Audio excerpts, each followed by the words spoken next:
আসসালামু আলাইকুম। নিয়ে আসলাম আবারও তানিয়ার হোম রেসিপিতে আরেকটি রেসিপি। আজকে নিয়ে এসেছি নাস্তা। আটা দিয়ে খুব মজাদার একটা নাস্তা বানাবো। এটা সকালে কিংবা বিকালে নাস্তায় বাচ্চাদেরকে দেওয়া যাবে, বাচ্চারা খুবই পছন্দ করবে। তো চলুন দেখা যাক। আসলে এটা আমার নতুন নিজের উপকরণ দিয়ে নাস্তা তৈরি। আসলে এটার নাম আমি এখনও দেইনি, ভাবতেছি, তবে দেব। ঠিক আছে, চলুন আগে উপকরণগুলো আমি কি দিয়েছি আর কিভাবে বানিয়েছি আসলে এই বিষয়ে আগে কথা বলে নিই। আমি 2 কাপ আটা নিয়েছি, তার সাথে আমি কিছু 4-5 চামচ চিনি অ্যাড করছি। তো আসলে প্রথম অবস্থায় আমি এটার স্বাদটা কেমন হয় এর জন্য আর কি আমি বেশি চিনি দিই নেই, হালকা চিনি দিছি। তো গুঁড়া দুধ দিয়ে দিয়েছি 4-5 চামচ।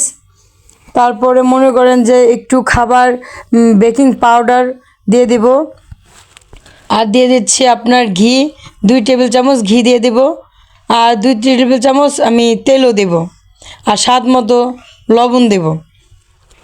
দিয়ে সুন্দর করে আসলে এটাকে এখন ভালো করে আমি একটা মানে ডো তৈরি করব।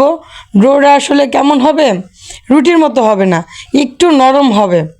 তার কারণ হচ্ছে এটা কিছুক্ষণ রেখে দেব। রেখে দেওয়ার পরে যখন আমি আসলে বানাবো, এটা আসলে কি আপনার আটা দিয়ে জিনিসটা তৈরি হবে হচ্ছে আপনার বন আছে না, রুটি, বন রুটি আমরা যেভাবে খাই যেমন বড়গুলা, তো এই বনের মতোই দেখতে হবে, কিন্তু এটার টেস্ট একটু আলাদা। তো যাই হোক, যেহেতু নাম জানি না, তো এটাকে আমি রুটির বনই দিলাম, আটার বন। ঠিক আছে, তো এই যে এখন আমি এটা সুন্দর করে ভালো করে মানে মিক্সচার করে নিচ্ছি। তারপর অল্প অল্প পানি দিয়ে আমি আটার ডোটা তৈরি করে নেব।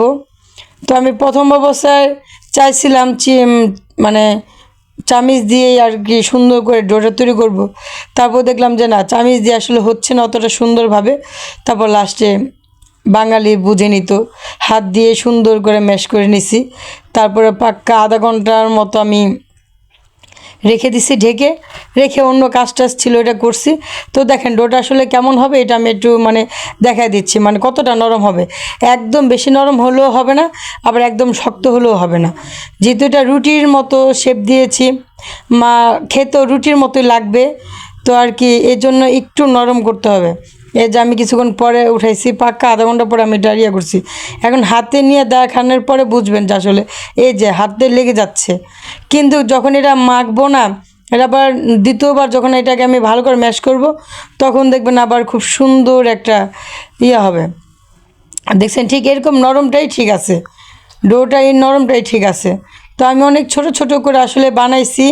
হ্যাঁ, আপনারা কি করবেন, মানে আরেকটু বড় করতে পারেন, আরেকটু বড় করলে আরও সুন্দর হবে। তো আমি প্রথম অবস্থায় মানে নিজে নিজে বানাইছি, তো কেমন হয় না হয় এই কারণে আসলে আমি বেশি বড় দিইনি। তো ছোট ছোট করে যে এভাবে বলের মতো করে বানাইছি। তারপরে আমি ফ্রাই প্যানে দিয়ে মনে করেন ঢেকে মনে করেন যে আমি ভাজছি, কিন্তু আমি একটুকু তেল তারপরে আর দেই নাই।